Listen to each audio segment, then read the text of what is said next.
Hello and welcome to PocketGamer.biz's in-app inspector with me, Jon Jordan. In-app inspector is where we look at free-to-play mobile games and look at the in-game economy, look at the monetization, also have a look at the retention techniques they're using. So basically how does the game kind of work as a economy, how does it kind of attract us as a player to keep playing, come back every day, and maybe spend some money. Okay, so Star Trek Fleet Command is from Scopely, that's the publisher, developed by Digit Game Studios in Ireland. It's been in soft launch for a few months and now being released. So I've actually been playing the soft launch version, so I've actually got quite a lot of kind of currencies, so it may look like I've been spending money. I haven't, but I just got rewarded with a whole bunch of stuff because I was playing the soft launch release. So as typical with a free-to-play mobile game, when you start a session, there's kind of stuff that's been going on while I've been away, so I'm going to get some rewards for that. That's obviously a good retention technique. When you come back into the game, you feel happy that you've got stuff to do. So I've upgraded my titanium manufacturing, so I'm going to get some stuff. There we go. I've upgraded a warehouse. And I've got the task to go and do. I've also got some loot boxes to claim. So free-to-play mobile game. Unsurprisingly, we have these kind of chests. So this is interesting. So this game, which is quite a surprise, I think, it's clearly inspired by what we might call the 4X kind of genre. So 4X was a term invented actually back in the 90s for a certain type of PC game. But for mobile games have really kind of taken the 4X gameplay and metagame to a new level. Particularly games from MZ, like Game of War and Mobile Strike, very popular. Or very, very well monetized games, I should say. Not necessarily very popular in terms of large user bases compared to Candy Crush Saga.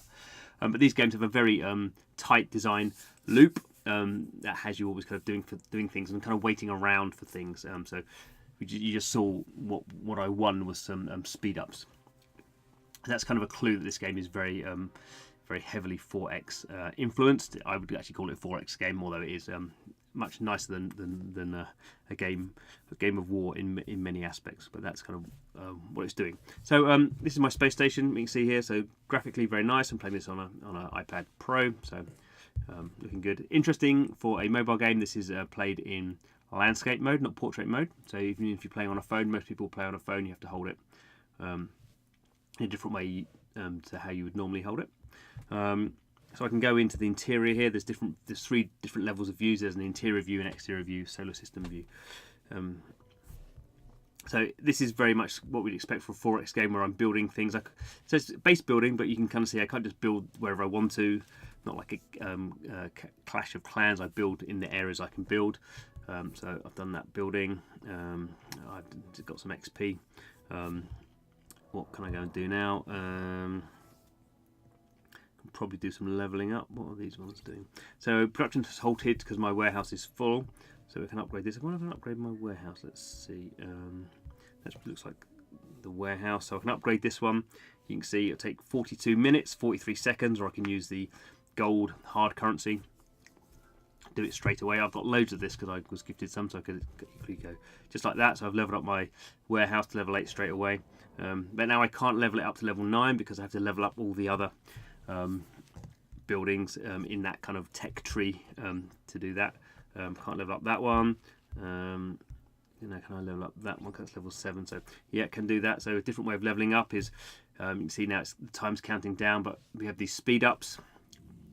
So I've got 19 of the 15-minute speed ups, so I can use one of those, speed it up, and now anything under 5 minutes I do for free. So just one of the quirks of these games, that anything under 5 minutes you do for free. So there's other stuff's going on. So let's actually just do some more building.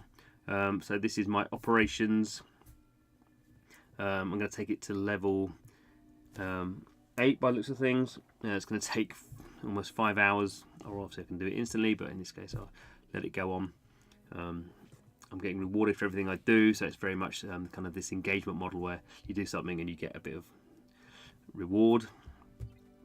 This game is very good at that. You really feel like, wow, I'm getting all this stuff. It kind of keeps you coming back. I think the other thing is I'm getting actually quite a lot of this because I played the game before and they did an update. I think I'm getting actually extra rewards for that. So something else I've done here, this is my tech tree. So I can go and do some tech tree stuff. So this is, you can see here, research. I have research building that I research the tech tree stuff. I've got combat and station. The galaxy one is not open yet. I can speed up my construction speed. That would be a useful thing to do. So let that one going. Obviously, again, I could have done that instantly or do it through the speed up thing, but basically, no matter what you do, you're always waiting for stuff to do. So we can see here, there's basically two main things I'm doing in this interior thing. I've got buildings, and I'm then doing some research. So we can see at the bottom here, I've got two spaceships. I should probably be doing stuff with them. So let's go back to the exterior view. I can always go here and see what I should be doing. So this is kind of my mission structure, telling me what I should be doing. Some things I can't do, like this is a build a certain type of spaceship, but I need the blueprint, so that's kind of a long-term kind of mission. This one here is I've got to test my skills in battle, defeat the hostile captain. I can go and find him. You can see rewards. Can upgrade my shipyard to gain access to more powerful ships, and then this one here, which is the one it's showing, talk to landmark systems. So let's maybe try that one. You can just see here's daily goals as well, as we'd have with any free-to-play mobile game. Daily goals kind of give you an idea about what you should be doing. Obviously, you do them, you get kind of, you can see the reward here resets every 4 hours, but that's if you really want to maximize your play, that's what you do, and you probably end up spending a bit of money to get that kind of stuff done. So let's go and visit this system and see if I can work this out. So this takes us to another view. So she's asking me if I'm enjoying it. So yes, it's probably asked me to try and do a review. Yeah, I'm not gonna rate the game, am I? Is it going to take me to probably somewhere? No. Okay. Okay, not now. That's a good thing to do though. It's good to encourage your players who like the game to give you good reviews. So I'll put that one, make that one go away. Okay. So the Isle of Noise, I can go there. So you can see one of my spaceships is now en route. In it goes. I can obviously zoom in a little bit if I want to. So graphically, not a lot goes on in this game. This is much more a kind of menu-based game. We expect that in a 4X. You wish to engage in business, must pay a tariff. Okay, so I'll donate that. Okay, he's going to let me in. We can investigate planets for missions. Okay, so I did that. And now I've got another job here. Do some missions, rah, rah, rah. So, you know, we kind of in these space games, what happens is you get these missions. So I could go off. You can see I'm level 8 here, so I could go off and attack some people if I wanted to. So we may as well just show you how that works. It's not very interesting. You basically just tap on attack, and if you're a stronger ship than the other one, you blow it up. So I need to do actually 3 more of those to do that mission. So you know, don't be getting yourself excited that there's going to be these massive space missions where you're going to be controlling loads of stuff. No, 4X games are not like that. They're very meta game. A term I will probably continue to use. So how many more do I need to do for that? One more to do, then I've defeated the hostile captains. Let's pick this one. Okay. So it's just giving you an idea about the kind of the gameplay, meta game of the game. Okay, so there we go. Defeated that. I'm a combat veteran. Mission complete. Now let's have a look at the rewards. So I've got so let's go and have a look at the other part of the game, which is obviously it's a Star Trek game. You can kind of see that a little bit in the design of the ships, but it's more important in the officers. So let's go and have a look here. This is another kind of key metagame loop. So these are my officers. We can see kind of who they are. They're from the J.J. Abrams film. We can see here, obviously, this is kind of, I mean, it's not really an RPG from that point of view, but it has more RPG elements. 4X games tend not to have this at all. They're quite generic in the units you get. This is quite a nice way that Star Trek Fleet Commanders kind of combined the kind of heavy metagame building, resource, mission structure with this more RPG element, because obviously these characters are a bit more appealing, and you kind of want to level some of them up more than others. You want to maybe unlock particular ones, particularly if you're a Star Trek fan. There might be certain characters you might want to unlock, or certain races you might want to focus on. I'm not a Star Trek fan, so it doesn't really bother me at all. But we can see here, so there's a Hura. She's actually deployed on a ship. We can see her stats, strength, health, attack, blah blah. I mean, that's, and she has special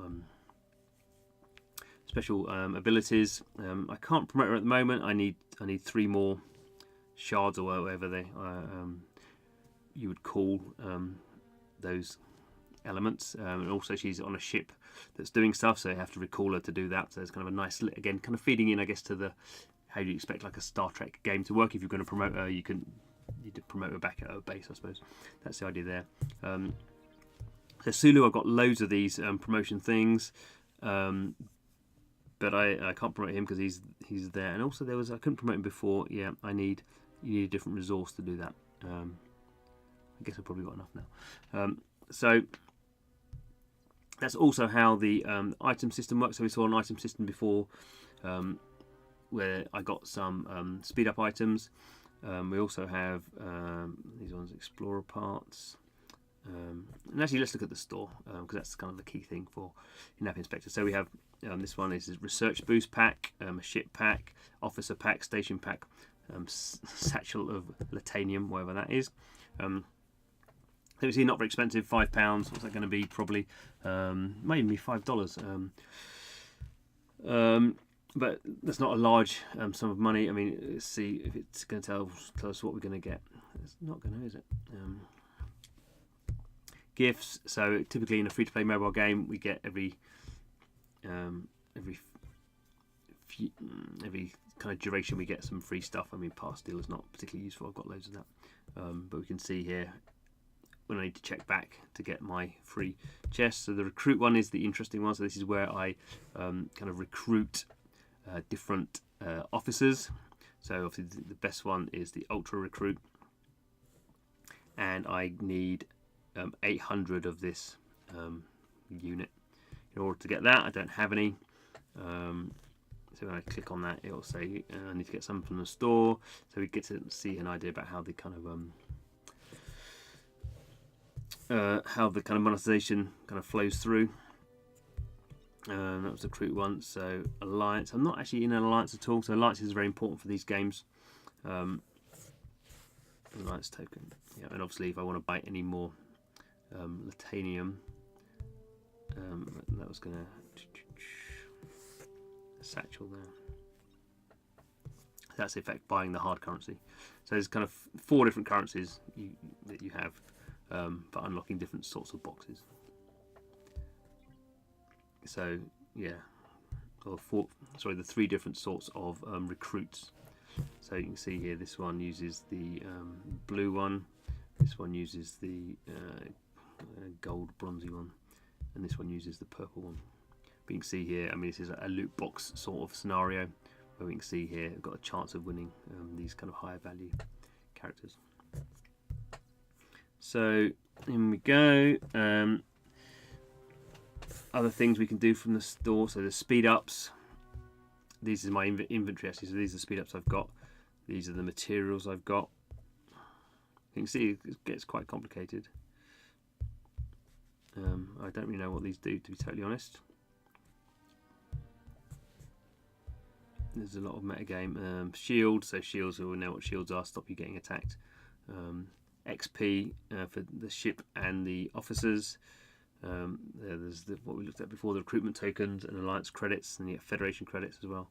I'm not really playing as Klingons or Romulans or any of that kind of stuff. So there's kind of a lot going on there. Win loot chests, yeah, by defeating people. So alliance structure, so I'm not in one at the moment, but alliances. It's been interesting actually. This game doesn't really heavily push you into alliances, whereas a lot of these 4X games tend to do that because they know you're much more sticky if you're in an alliance. I think I did try and join an alliance and didn't get accepted. Let's see if I got anything. I don't know any invites now. Obviously, you can create your own.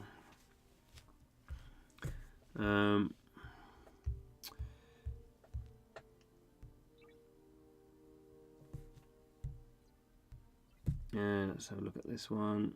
So it's just a leaderboard. So there we go. So Star Trek Fleet Command. It's an interesting game. It's much better than I had anticipated it was going to be. I was quite surprised when it was a 4X game. So not particularly a big fan of Star Trek games. But there is a lot to be doing most of the time. You know, it could be argued it is kind of limited in the sense of what it's providing for you. It is very meta game focused.